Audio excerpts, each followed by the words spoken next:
Good morning friends, আজকের দিনটা তোমাদের সকলের খুব ভালো কাটুক।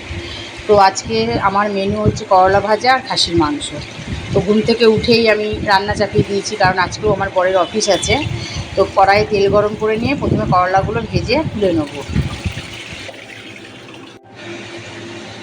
তো দেখছো আমার করলাগুলো ভাজা হয়ে গেছে, ভেজে আমি একটা বাটিতে তুলে নিয়েছি। এবার কড়াইয়ে তেল গরম আছে, ওর মধ্যে আরেকটু তেল দিয়ে দেবো। এবার আমি ওই তেলের মধ্যে আলুগুলো দিয়ে দিলাম। এবার আলুগুলো একটু লাল লাল করে ভেজে তুলে নেব। আমার আলুগুলো লাল লাল করে ভাজা হয়ে গেছে। এবার আলুগুলো আমি একটা পাত্রে তুলে নিচ্ছি।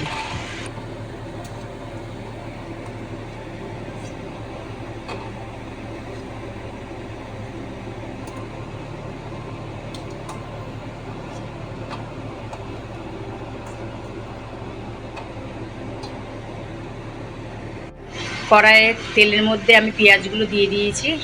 দিয়ে এবার আমি আর মিক্সিতে আদা, লঙ্কা আর এলাচ দিয়ে ওটা পেস্ট করে নেবো। আর এদিকে আমার পেঁয়াজগুলো ভাজা হচ্ছে। ভাজা হয়ে গেলে আমি মাংসটা দিয়ে দেবো। ওই তেলের মধ্যে আমি মাংসটা দিয়ে এবার সমস্ত মশলা বাটাগুলো দিয়ে দিয়েছি এবং একটু কাশ্মীরি লাল লঙ্কার গুঁড়ো দিয়ে দিলাম। এবার এটাকে আমি নুন আর একটু মিষ্টি দিয়ে কষাতে থাকবো। মাংসটা কষাবো আর ঢাকা চাপা দিয়ে দিয়ে রান্না করব। আমি টমেটোমটা দিতে ভুলে গেছিলাম, তাই আবার ঢাকাটা খুলে নিয়ে টমেটোম দুখানা টুকরো করে কেটে নিয়ে আমি ওই মাংসের মধ্যে দিয়ে নাড়তে থাকলাম। এদিকে বড় ঘুম থেকে উঠে পড়েছে, চা করব বলে আমি দুধটা বসিয়ে দিলাম। ওদিকে দুধটা ফুটতে দিয়ে এদিকে আমি হাঁড়িতে চাল ধুয়ে ভাতটা চাপিয়ে দিয়েছি।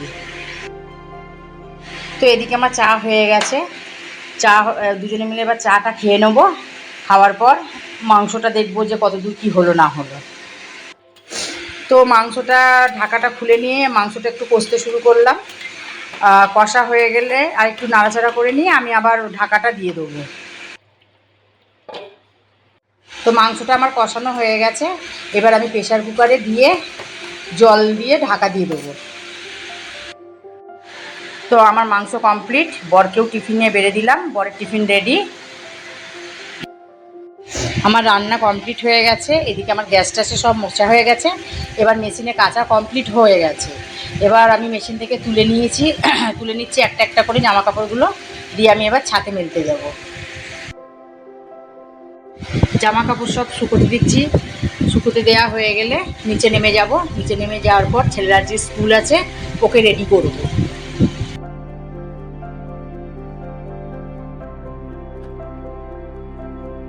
ছেলের চান করা খাওয়া সব কমপ্লিট হয়ে গেছে এবং রেডিও আমরা হয়ে বেরিয়ে পড়েছি স্কুলে যাওয়ার পর। এবার নিচ থেকে গাড়ি বের করছি। গাড়ি বের করে ওকে স্কুলে দিয়ে আসবো। গাড়ি নিয়ে ছেলেকে দিতে বেরিয়ে পড়লাম। এটা হচ্ছে আমাদের রাম মন্দির, আমাদের দুর্গা মণ্ডপ। এখানে আমাদের দুর্গা পুজো হয় প্রতি বছর। এখানে আমরা প্রচুর আনন্দ করি।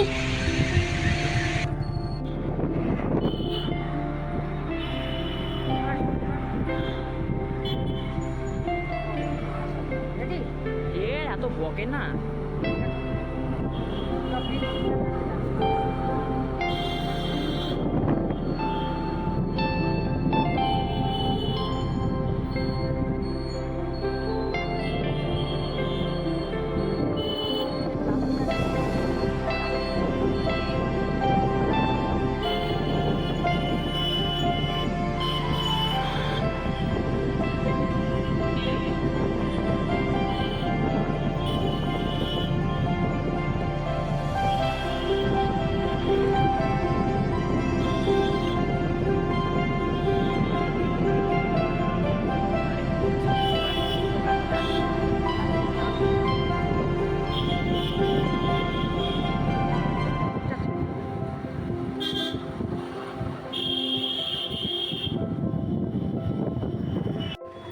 তো আজকে যেহেতু ছেলেকে টিফিন বানিয়ে দিইনি, ছেলেটাকে আজকে কেনার টিফিনই দেবো। রাস্তার ওপার থেকে আমি পরোটা কিনতে যাচ্ছি। পরোটা নিয়ে তারপরে ওকে স্কুলে দিয়ে আসবো।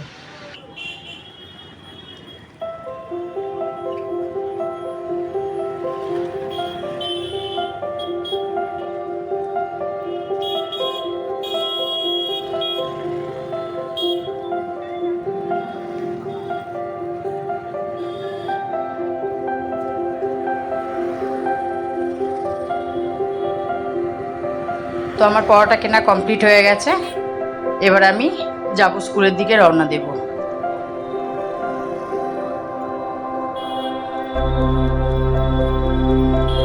অবশেষে স্কুলে এসে আমি পৌঁছালাম, ছেলেকে স্কুলে ড্রপ করে দিয়ে এবার আমি বাড়ি যাব।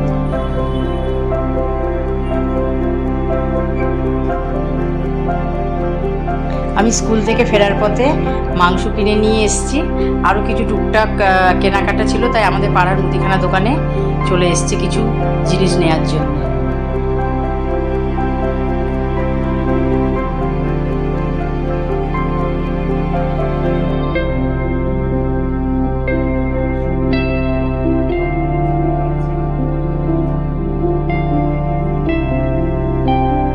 স্কুল থেকে ছেলেকে নিয়ে ফেরার পথে কিছু জিনিস কেনার আছে, কারণ কালকে আমার বাড়িতে গেস্ট আসবে, তাই আমি কোল্ড ড্রিঙ্কস নিতে এসেছি।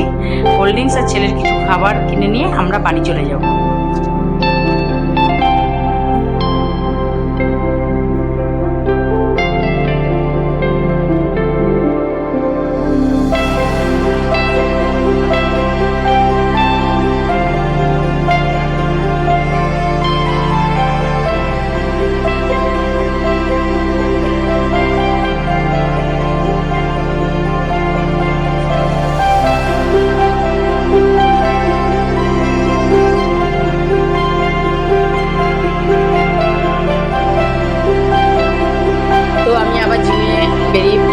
জিমে চলে এসেছি।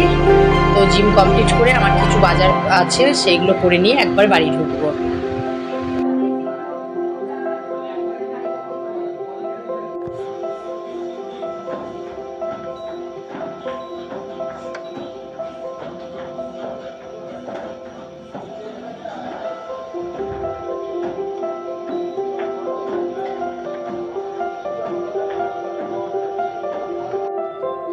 জিম কমপ্লিট করে চলে এলাম মনীষে।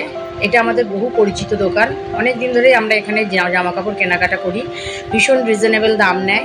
এই বৌদিটাও খুব ভালো, আমি এখান থেকেই কিনি, কেন আমি দেখি জিনিসগুলোর কোয়ালিটিও ভালো, দামটাও আমার সাধ্যের মধ্যে। তো আমার এক পরিচিত দাদার জন্মদিন আছে, এখান থেকে তার জন্যে গিফট কিনতে এসেছি। তো এই গেঞ্জিটা নিলাম, আমার ভালো লেগেছে, এবার জানি না তার ভালো লাগবে কি না।